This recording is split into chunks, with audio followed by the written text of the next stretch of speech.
Hip-hop is so powerful that even rock and roll is giving it props.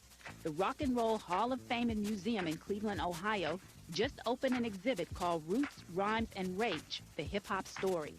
It's the first major museum exhibit ever mounted on hip-hop culture.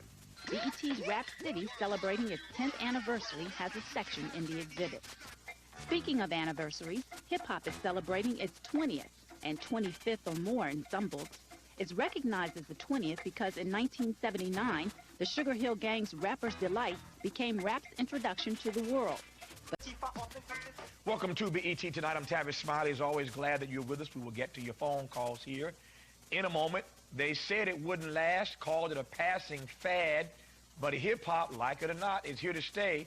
The cultural phenomenon just turned 25 years old, and tonight we take a look back at how rap music and urban style got started and where it's headed in the new millennium. Pleased to be joined tonight as we talk about it by Alan Light, former editor-in-chief of Vibe magazine and now editor-in-chief of Spin magazine and the editor of a new book, The Vibe History of Hip-Hop. Joining us via satellite from New York, Afrika Bambaataa, a pioneer in rap music, and hip-hop artist, Wise Intelligent, from the group Poor Teachers. Poor Righteous Teachers, my mistake. Thanks to all of you for joining us. And we'll get to our conversation in 2 seconds here. After that is, I invite you to log on to www.msb.com, MSBET, I can't talk tonight, and tell us who's had the greatest impact on hip-hop in the last 25 years. We'll get to this. In no particular order, who do you think? Curtis Blow, MC Hammer, Run DMC, Tupac Shakur, Biggie Smalls, Sean Puffy Combs, Salt and Pepper, Lauryn Hill, Will Smith, Russell Simmons. That's what I call a choice. Who do you think has had the greatest impact on hip-hop in the past 25 years? Your thoughts by logging on to our website later in the program, as always, the results of what you had to say. And we thank you in advance for your participating in our poll. Now, to our conversation and your phone calls in a moment. Alan, first of all, nice to see you. Thank you, Tavis. Thanks for coming on, and congratulations on the book. Thanks. I wonder, I read a quote from you somewhere that suggested that hip-hop has become, and I quote, the dominant force in American youth culture, close quote, the dominant force in American youth culture. That's a lot to say, number one. That's a pretty strong statement, number two. And number three, it takes for granted, at the very least, pushes aside what many would argue as the impact and the dominant force that rock and roll was. How does one make the argument that hip-hop has become the dominant force in American youth culture? Well, I think for the most recent generation that's come up now, you're talking about 20 years since Rapper's Delight, 20 years of hip-hop on the pop charts, going further back, obviously, before hip-hop was on record. But now, as kids grow up, hip-hop is just assumed as part of their landscape, as part of the world around them. For a while, you had to make a decision if hip-hop was going to be something you would be interested, would embrace, would pay attention to. Now, whether kids choose that that's their favorite music or their least favorite, you don't have to think about it. It's part of the world that's in front of you, and it's part of what shapes the way that the kids see the world now. And you're starting to see now where the leading rock and roll bands, a Limp Bizkit or a Kid Rock or a Korn, these are bands that have DJs drawing from hip-hop beats, rap breaks. Now rock and roll groups are even taking the energy and the innovations of hip-hop and using that as their starting point. I'm sorry, go ahead. No, just in terms of setting the style trends, cultural attitudes. Hip-hop, more than anything else, has been setting the pace in recent years. It's not just on the American front, obviously, that hip-hop has been a dominant force, to use your words, but I think one can argue, I've traveled a few places around the world, and one can certainly make the argument that it shaped the course of world culture as well. To what extent do you think hip-hop has shaped that world culture? I think there's no question it's a global force at this point. Not just the hip-hop that's produced in America, but hip-hop that's being made around the world, in Europe, in South America. Now hip-hop is the voice of the generation that's coming up pretty much wherever you travel. And it has been 20 years is a fair amount of time. I mean, I always say that, you know, the time that passed when Elvis first walked into Sun Studio and made his first record to the time of Woodstock in 1969, that was only 15 years. You're talking about 20 years now of hip-hop on record. You know, at that point, there was no question that rock and roll was a fad that was going to go away, or a small subculture. hip-hop is more established at this point than rock and roll was at a comparable time in history. Alan Light is the author, but we also are pleased to be joined tonight by a couple of pioneers who were there from the beginning, Afrika, Bambaataa, and Wise Intelligent. We'll get them involved in our conversation in just a moment, and your phone calls. We go to Cheryl Martin for some news to see what's happening around the country tonight, and then back to our conversation, your phone calls. Then, of course, you got the rest of the hour to vote in our internet poll question tonight about who you think that is has had the greatest impact on hip-hop culture. But now, Cheryl Martin with some news. Good evening, Cheryl. How are you? Good evening, Tavis. Thank you, and good evening, everyone. The NAACP will not stop its boycott against South Carolina, nor its battle against the Confederate flag. That despite an offer by Governor Jim Hodges to push for a Martin Luther King Jr. holiday if the tourism boycott ended. But tonight, black leaders say the Confederate flag should come down from the State House with no strings attached. I think the holiday stands on its own merit. I think we can get to a solution on this that everyone can be happy with, but there's got to be a willingness to compromise. At least 80 groups have already canceled plans to hold meetings in South Carolina in reaction to the boycott. The sister of James Byrd Jr., the black man dragged to death last year, today told a Texas jury about her final conversation with him. Mary Verrett said she told Byrd goodbye, not knowing it would be the last time. She was a witness in the trial of Sean Berry, the third white man charged with Byrd's death. The others have been convicted and sentenced to death. Also testifying today, a sheriff who said Berry allegedly was driving the truck that dragged Byrd. Beginning tomorrow, New York police will be on the lookout for taxi drivers who refuse to pick up black passengers. 1 week after actor Danny Glover complained that he had trouble hailing a cab, the city has announced a plan to fight taxi discrimination. Undercover police will patrol the streets for drivers who appear to pass black passengers on purpose. But Danny Glover's lawyer questions the plan and calls it a waste of resources. The state of Florida is suing an upscale Miami restaurant for allegedly adding a 15% tip to a couple's check because they are black.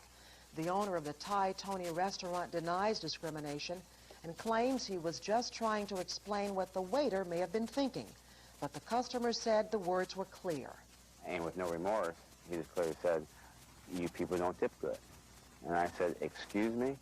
And he said, "You black people don't tip well." A tip had not been added to the check of white customers sitting nearby. The restaurant is expected to be picketed over the weekend. A judge says a Baltimore, Maryland nursing home cannot inherit millions of dollars because it violated a requirement of a will that it only admit whites. Jesse Coggins died in 1963 at the age of 88, but $28 million from his estate just became available. In the time that lapsed, the nursing home believed it was no longer bound by the whites-only rule and integrated several years ago. It plans to appeal the judge's ruling. And finally, the nation honored its war heroes today. In observance of Veterans Day, President Clinton placed a wreath at the Tomb of the Unknowns in Arlington National Cemetery.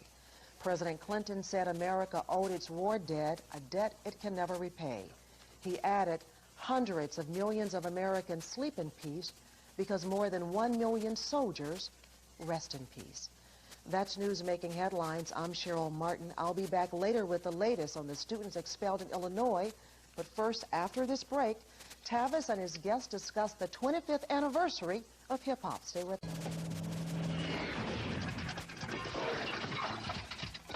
Didn't you remind him to get gas? Me? You're the smart one. Now what? Relax. We'll call him. He owes us a favor. Use 1-800-COLLECT. It'll save him a buck or two. Gotcha. 1-800-COLLECT. Need a lift? Yeah, baby. Yes, ma'am. We don't accept rides from strangers. We do now. Yes, we do. Use your head. 1-800-COLLECT. Save a buck or two. Or 3. Yeah, it's gonna be a special night. Finally, some time alone. Mom's got the kids. Introducing Campbell's Select, a line of sophisticated soups like chicken and pasta with roasted garlic or tomato garden. For those special evenings when it's just the two of you. Have a good trip. You and a bowl of Campbell's Select. We have to do this more often. Want something special made just for you? We have a soup for that. Introducing Campbell's Select. So, how you doing? Oh, miserable. What? Breakfast time, we sit around while folks pop something sweet from the toaster. Oh, yeah. What's not to love? Real eggs. Hey, bacon? And cheese. Say, what if somebody wrapped us up in a pastry crust and popped us up? Pillsbury Toaster Scrambles. Real eggs, smoky bacon, creamy cheese in a flaky pastry crust right in your grocer's freezer. Mmm. Pillsbury Toaster Scrambles. Look out, sweet stuff.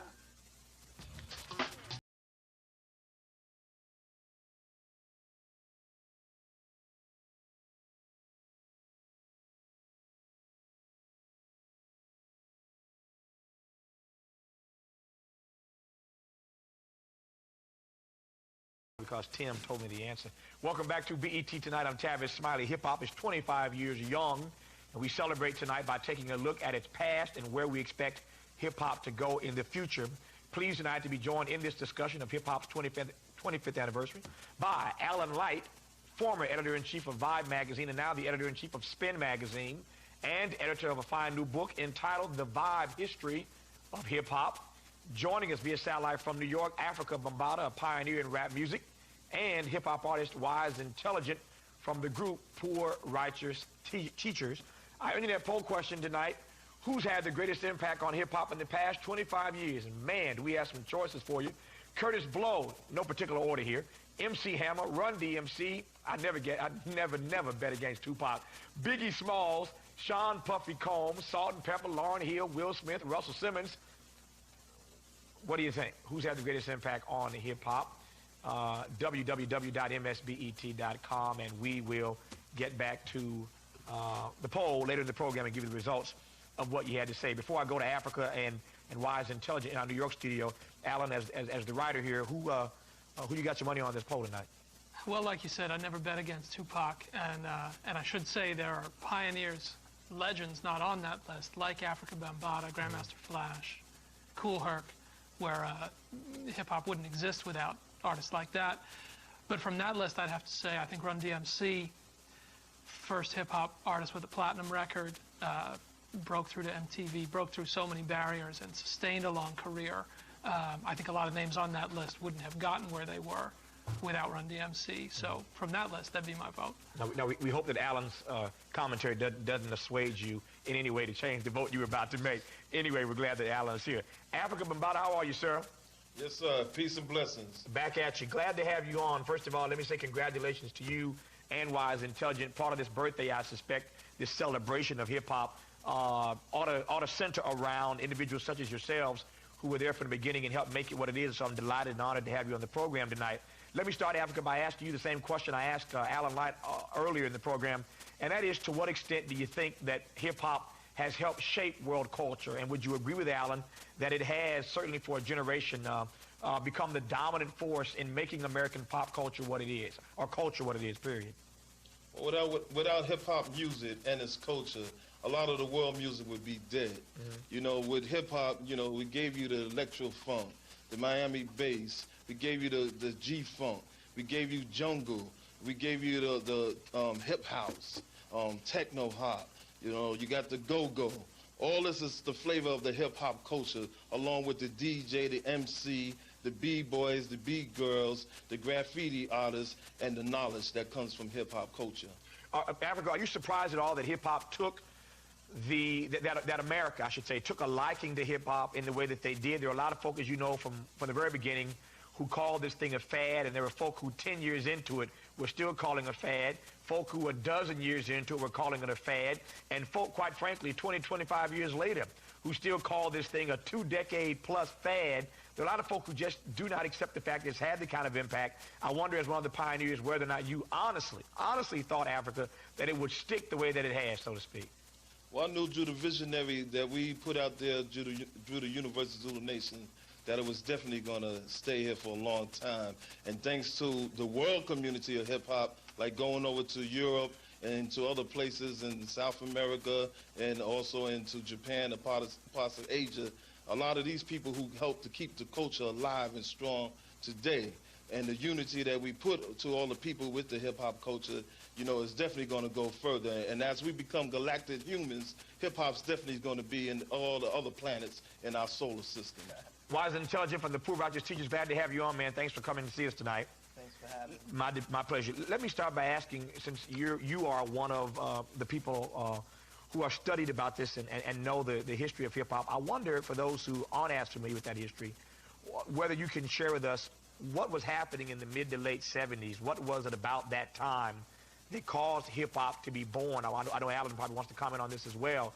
But as you go back and look at how this phenomenon we now know as hip-hop came to be, what was happening in the mid to late 70s that made that the most perfect, the most unique, the most right time for hip-hop to be born? Well, I was a baby, you know, when hip-hop first hit the scene, you know, and for me it was the slang. You know, it was spoken in a language that I can understand. Right. It was representative of a culture that I lived. You know, it wasn't nothing, you know, too far away from what I was already used to. So when I heard the first lyrics from a hip-hop artist, from an MC and DJ spinning records, it like clicked. You know, it was almost like it was genetic. You know, but I'm pretty sure you can get a better answer out of Bam, you know what I mean? This is my forefather here. And I'll certainly ask him that. I'll certainly ask him that, but let me stay with you for a second, Wise and Intelligent. There are a lot of folks, you can comment on this question perhaps a little better then. Let me be fair to you. There are a lot of people when hip-hop started who, back in the mid to late 70s, who described this, and at the time, obviously it was, they described it as a New York phenomenon. This would not be the first time, obviously, Alan, that something was described as a New York phenomenon, but something about hip-hop caused it, Wise Intelligent, to break beyond the streets of New York and catch on all across the country.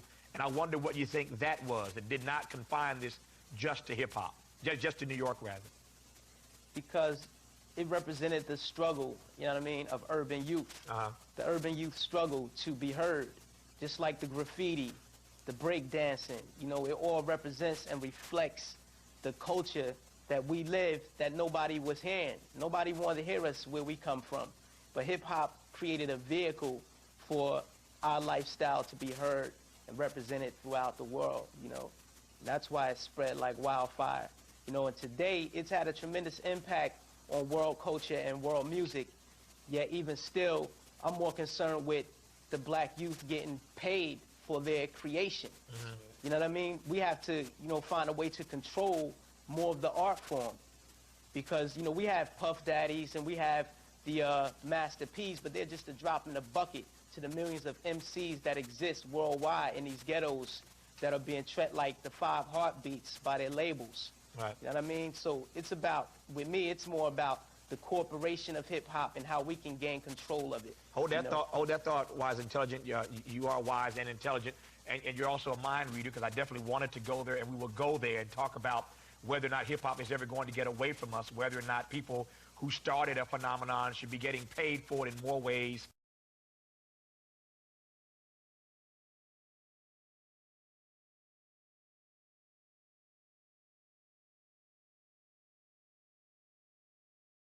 Heads Up on Health is sponsored by Rite Aid. It's not just a store, it's a solution.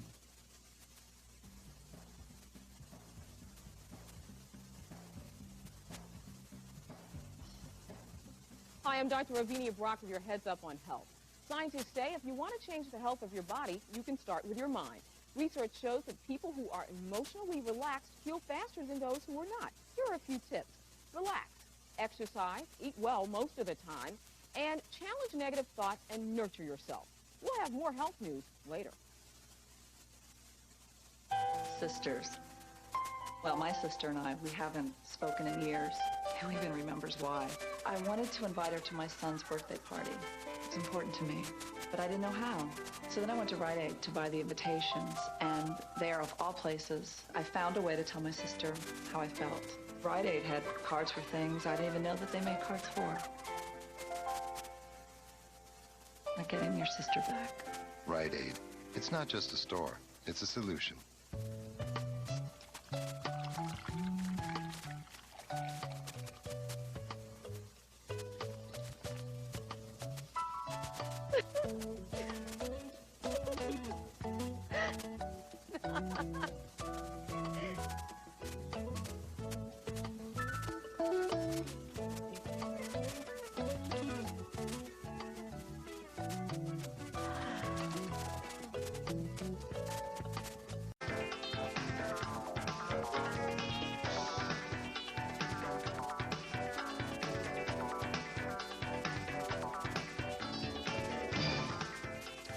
Welcome back to the program. I'm Tavis Smiley. This program is BET Tonight. Glad that you're with us.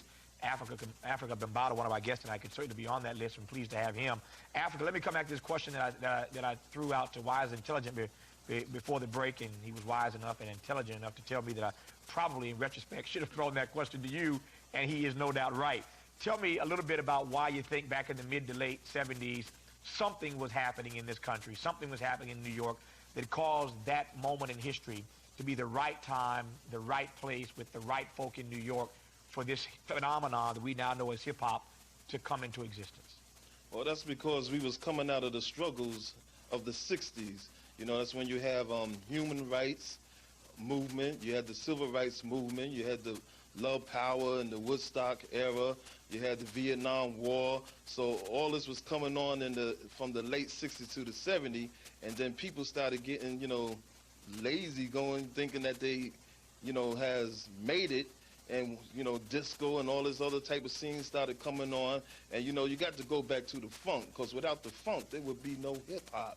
So, you know, the hip-hop people, when we came out and started DJing, you know, they start shoving disco down our throats for 3 years. And in the black and Latino community, dances change every 3 months. So you start seeing a hustle going for 5 months, 6 months to a year. You know, we said, man, we got to keep that funk going. Drew, Kool Herc, the father, myself, Grandmaster Flash, we made it an effort to make sure you hear James Brown, Sly and the Family Stone, George Clinton, and all the break beats and other songs that we put out for the people to break dance and get crazy. Afrika, while I certainly agree with you, and one would be a fool not to, since you were there and I was not, but I certainly recall, and to this day, obviously, we still enjoy on the radio, and those of us who still have some of these records, hearing the artists that you all fuse into your music, as you just mentioned, many of the greats. But I also got the sense, and if I'm wrong about this, feel free to disabuse me of this notion, but I also got the sense, and still have the sense, that back in the day when hip-hop first got started, the best judge of who was really good at what they did had a lot to do with who brought the most lyrical skill to the table. I'm not so sure that that's the best judge anymore of how we decide what's good hip-hop and what's bad hip-hop, by the folk who bring the strongest lyrics. One can make the argument it's those who sample the best, those who are showing the most T&A, those who are doing a lot of other things, but tell me what you come down on whether or not we still can use as a barometer, or should use as a barometer, whether or not people are good or bad, or are hitting it that hard or not so hard based upon their lyrical content. Okay, well, that's further down the line when we started adding the MC to the DJs, because it was the DJs at first, and then it was the MC skills that was coming afterwards.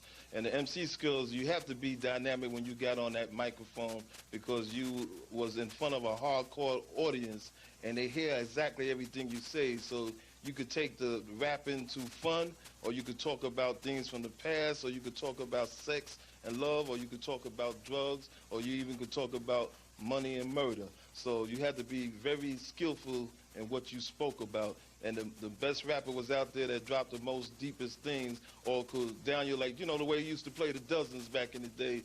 You know, that's, you know, you just had the audience behind you. You know, you could make the other one be sad or something and take a hike home. Right.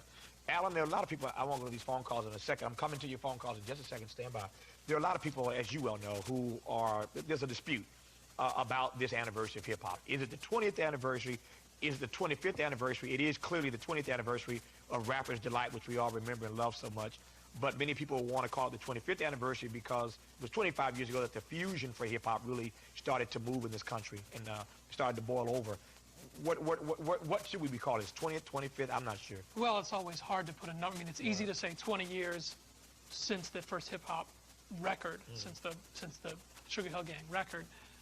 Certainly, it's at least 5 years before that you had DJs like Afrika Bambaataa, like Kool Herc, you know, spinning records and doing something in and around New York City that was clearly, you know, discernible, definable as hip-hop. Before that, you know, it depends how far back you want to take it. As Bam just said, you know, people in the inner city playing the dozens, or rhymes, or toasts from Jamaica, or raps on Isaac Hayes records. You can keep going back in a straight line for a long way. It depends where you start saying, okay, this is the first moment that is hip-hop, and that's always kind of arbitrary, too. I love New York, but I wonder, as one who wrote the book here, why New York? brothers and sisters play the dozens all across America. There's talent all across America. We now see that being played out in this particular genre with artists who are, you know, in New York, you got the East Coast thing, you got the West Coast thing, you got the Southern thing, you got Houston. I mean, you got stuff all over the country now.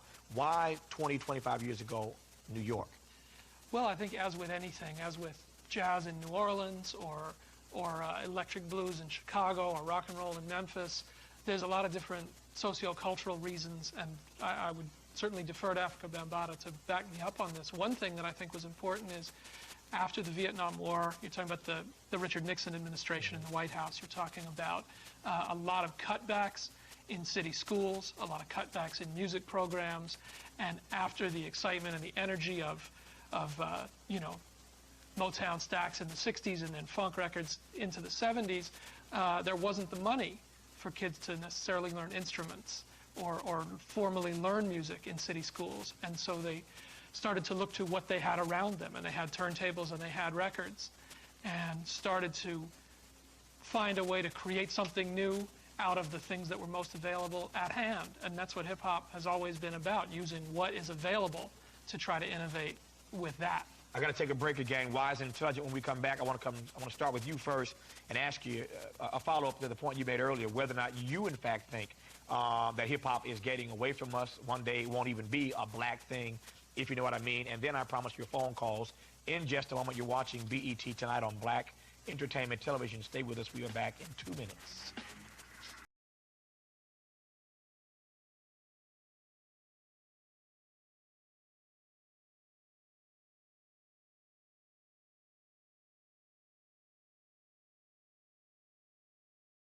Welcome back. Something's never changed. Parents still don't understand, do they? Just don't understand. Hey, Lamar, can you get this shot right quick? Flipping through this book. An old picture here. Back in the day picture of Afrika Bambaataa. Afrika, you can't see this, can you? I can see something of it, bro. Back in the day, there's Afrika right there. Anyway, to your phone calls we go. Pap in New York, thanks for holding, Pap. You're on the air. Glad you called. Smiley, what's going on? I'm doing the best I can. How are you? You are the best you are. Oh, thank you. All right, now, and Mr. Bambaataa, it's a pleasure. You're a pioneer to the heart. Yes, sir. I'm from New York, baby. I just left Soundview, my man Big Pimpin'. And I just want to state that hip-hop, the true meaning of hip-hop, for me, it means infinity. Because it's going to keep going and going and going. It's like the last drop, like the coffee. And it's like cultural form. You know this. We wake up in the morning, we wear our clothes. That's hip-hop. We get up in the morning, we see hip-hop, we hear hip-hop, we see music, the way we talk is hip-hop.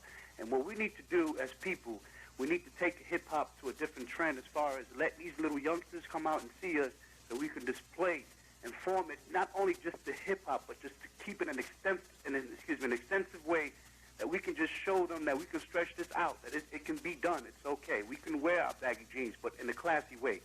But one thing I don't like about hip-hop, and this is, when I'm in the city, by the way, New York City.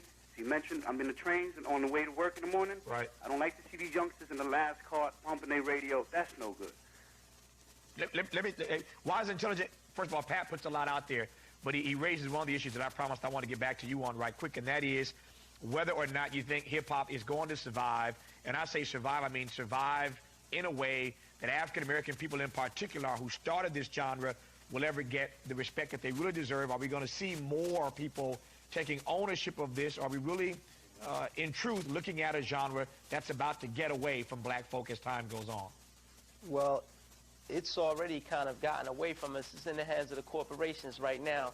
The corporations are like polluting the airwaves with one side of hip-hop's story, you know, and by us gaining control of our music, we not only gain more economic power, but we also gain more power in determining what gets distributed over across the airwaves and things of that nature, because right now hip-hop is imbalanced, is one-sided.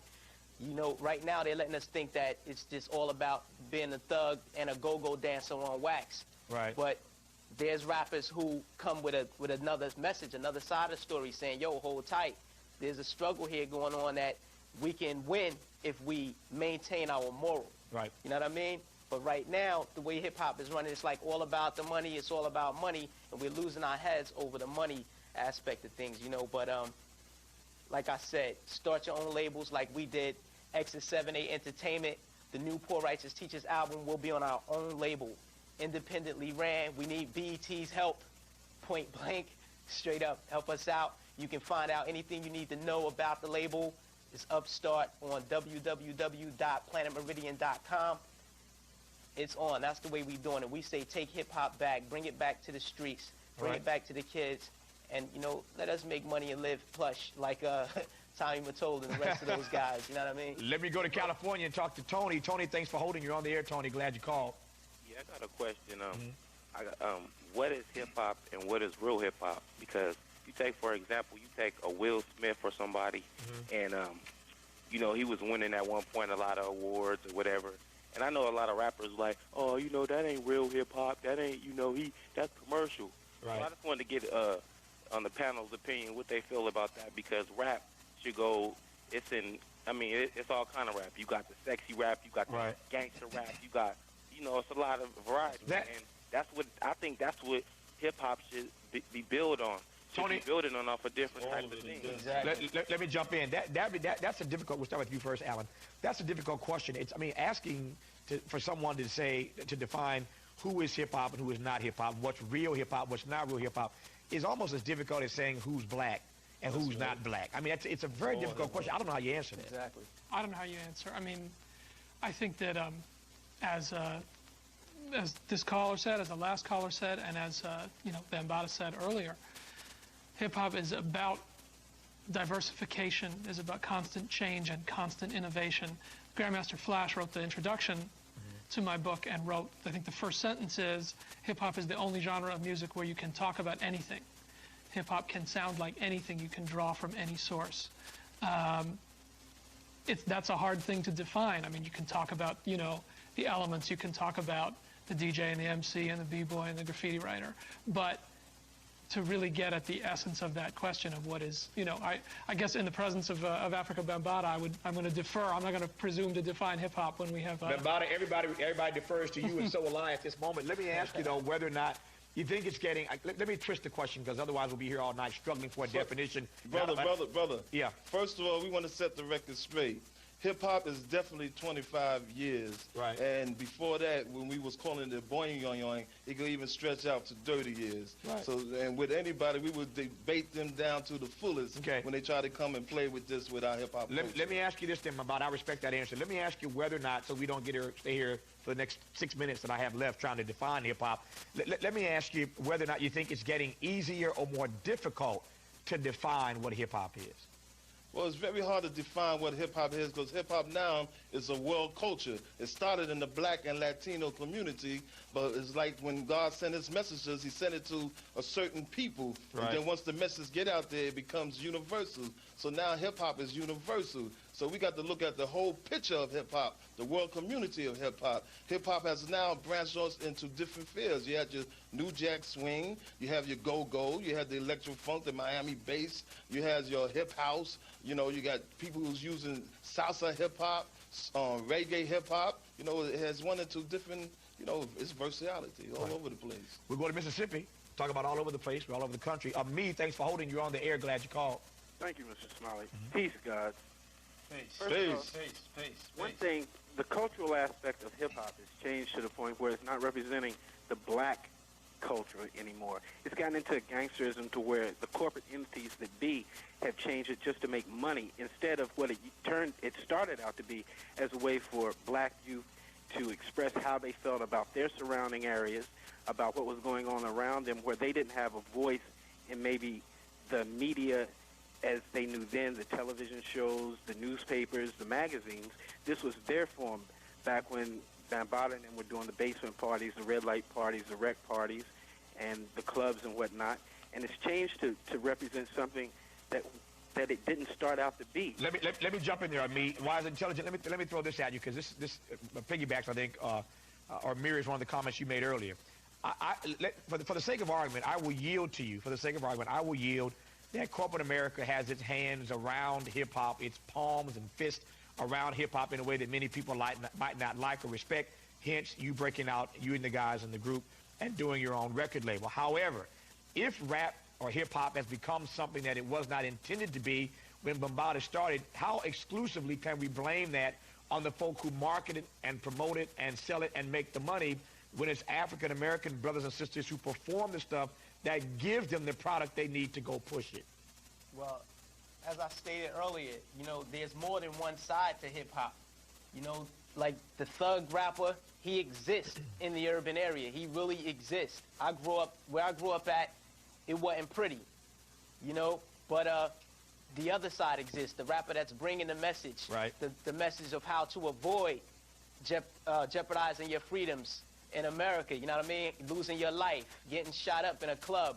You know, there's a rapper that's coming to bring a message on how to protect yourself from those situations, but we're only seeing one side, and that's what's causing us to think, well, hip-hop is all about thugs and gangsters. Right. Let me jump in, Alan. I wonder, and I put you on the spot just for the moment. I like you, but you happen to be not black. I'm here. That's for those all right. who can't notice, Alan's a white guy. I wonder whether or not you think, as a white guy who's in this business and who edits a major magazine, whether or not you think that black folk would be within their right, doing the right thing, so to speak, if they were to just throw down and say, we're going to draw a line here, this is a black thing, and we ain't letting this get away from us, we're going to claim this? Or is it the kind of thing, and has it gotten to a point where you think we ought to stand back and just let it go and know that it came from us and that everybody now owns it? Well, I think it's always a hard question as a culture expands, because it's a question of whether the culture belongs to the people who are, whether particularly an entertainment product belongs to the people who are producing it or to the people who are consuming it. And, you know, I think there are different relationships to hip-hop. I've got a, you know, as a white guy who grew up listening to this music, I have a certain relationship to it. Right. That's not the same relationship that these artists have. That's not the same relationship that you have. I think I remember Ice-T once said to me in a story I was working on that hip-hop is like, you know, two black kids on the phone having a conversation. You know, if a white kid wants to pick up on the third line and listen in, it's a party line. You know, that's okay. Right. But that's what that relationship is. Bambaataa, who owns it, man? The producers or the consumers? Well, the people that really own the hip-hop now that's got control of it is the corporation. And a lot of that has to do with our own self, because when hip-hop was coming from the black and Latino community, a lot of the black stations did not want to play this type of form of music, even though it was still based on the funk.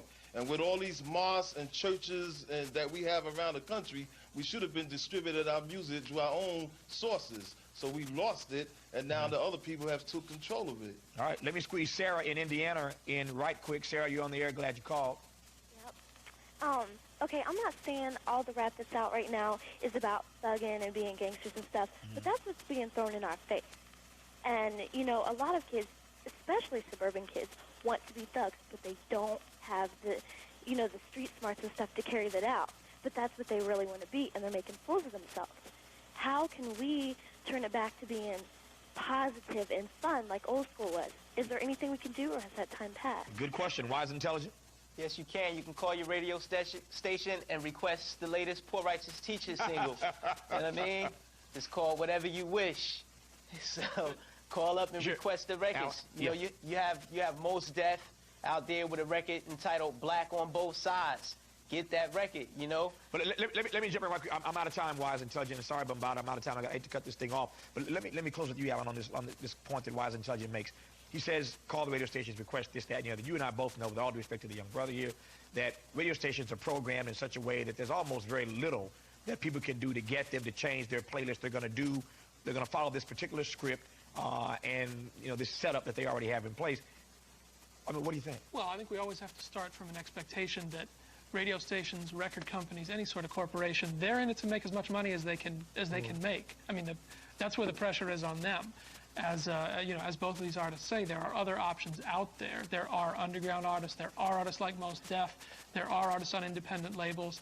You know, if it takes seeking those things out, working a little harder, digging a little deeper in the record store or on the radio, you know, that's the way to keep those things alive. One thing's for certain, no matter what the radio stations do, hip-hop is here, and God knows it's here to stay. I'm out of time. I thank Alan. I thank Wise Intelligent. I thank Bambaataa for coming on. Thank you for your phone calls. There is more of this program, and we are back in 2 minutes. You're watching BET Tonight on Black Entertainment Television. Stay where you are. Terrell, there's a new chunky soup! Ma? Chunky beef with white and wild rice. It's loaded with 2 kinds of rice and big chunks of lean beef and veggies to fill you up right. Looks good. Mark, I got you chunky sirloin burger. Mom, you're under the seat. The overheads were full. Campbell's Chunky Beef Soups. They're loaded with beef. The painter Degas often lit his subjects with a glow from a window. Renoir used dapple sunshine. Toulouse-Lautrec, the flicker of gas lamps. For when leading museums need to light a Degas, a Renoir, or a Lautrec, they choose revolutionary GE halogen bulbs. These bulbs make any room look its best, whether it's home to a Renoir or something equally priceless.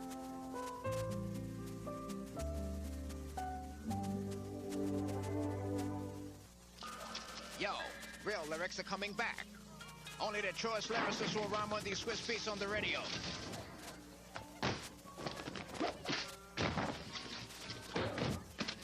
Female MCs, what's the deal? They don't have mic skills. The 5 deadly women, to my ultra palace. The blonde bee, the firefly, praying mantis, the ladybug, the black widow. It'll never work. What's happened to the nightlife as we know it? Move to Sprint Nickel Nights. Call 1-800-PIN-DROP. I hate to be a worrywart, but we're just not going to take any chances around here. I mean, we could be without power, without resources. The experts are split on the effects it could have. Watch your step. It could be bedlam, so we're stocking up. And when the millennium hits, we'll be ready.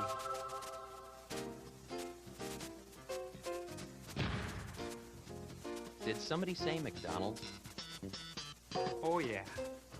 Tonight's famous quote is sponsored by Chrysler, engineered to be great cars. When the engineering passion at Dodge explodes, boldness, strength, and style come together. In the Dodge Intrepid, our passion came together. In a 225 horsepower aluminum engine with cab-forward design and aggressive coupe-like styling. In the Dodge Durango, we flexed our muscles with magnum power, aluminum wheels, a third seat, and infinity speaker system for some serious pumping. For the driver and you, this is Dodge. Different.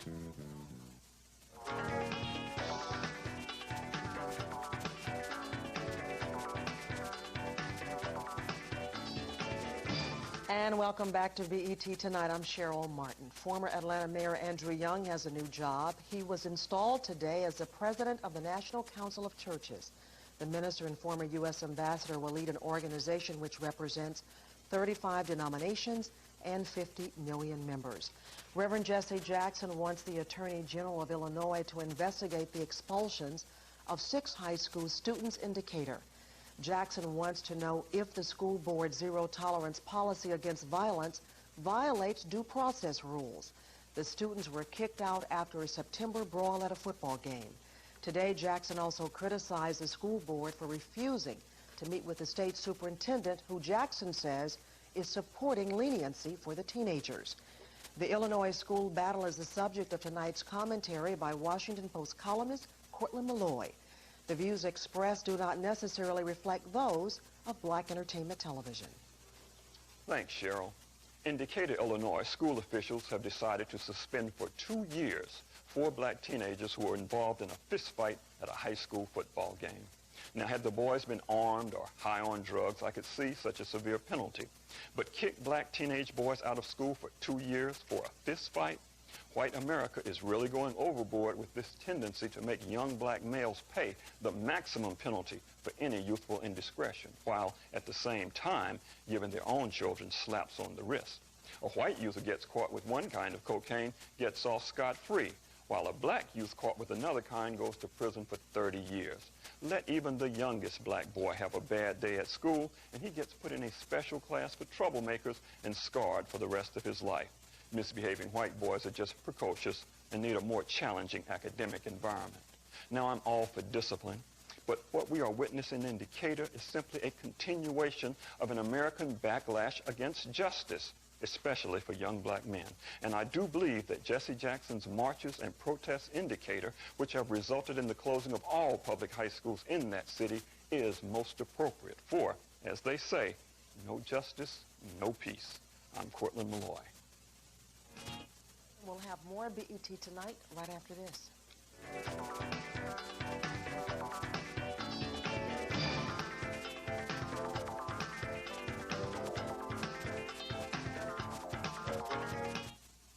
They tried our refreshing blue flavor. They tried our minty green flavor.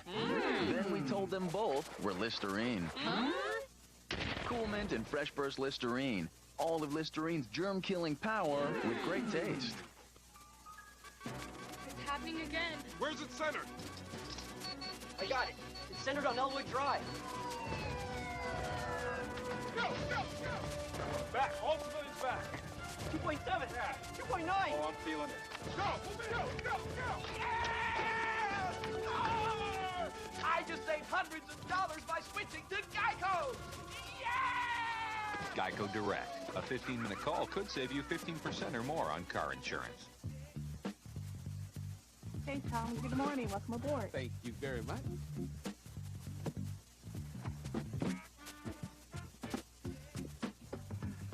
Good morning, Tom. Good morning.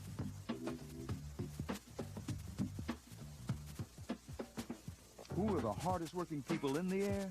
Yeah. Ask the hardest working man on the air.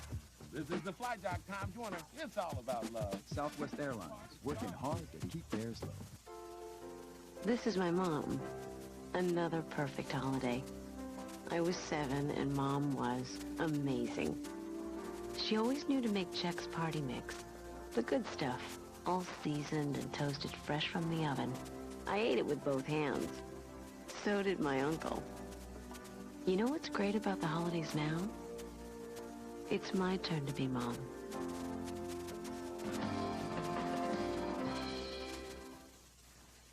Can't sleep.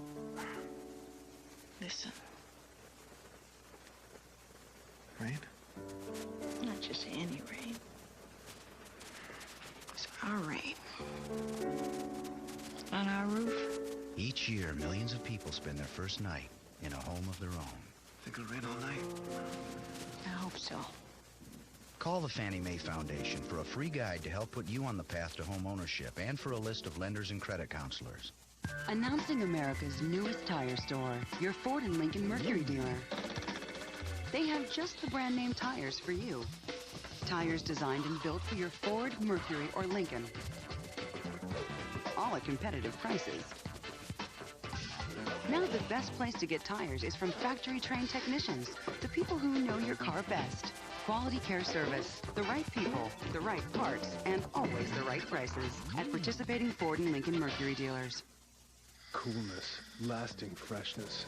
Cert's Cool Mint Drops. Coolness outside, inside, a drop of Retsin for fresh, cool breath that really lasts. Cert's Cool Mint Drops, so you can keep your cool longer. Available in cinnamon, too.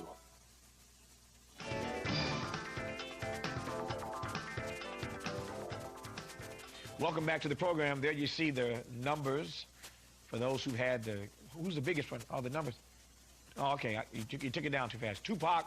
See, I told you I never bet against Tupac. Never bet against Tupac. Thank you for voting tonight in our internet poll question. We appreciate it. Thank all of our guests for coming on as well. Monday night, the Ladies of Love join us. I won't even explain that shit, but you got to be here Monday night. Today is Veterans Day, and as we leave the program tonight, I'd like to pay a tribute, special tribute, to black soldiers who've given their lives.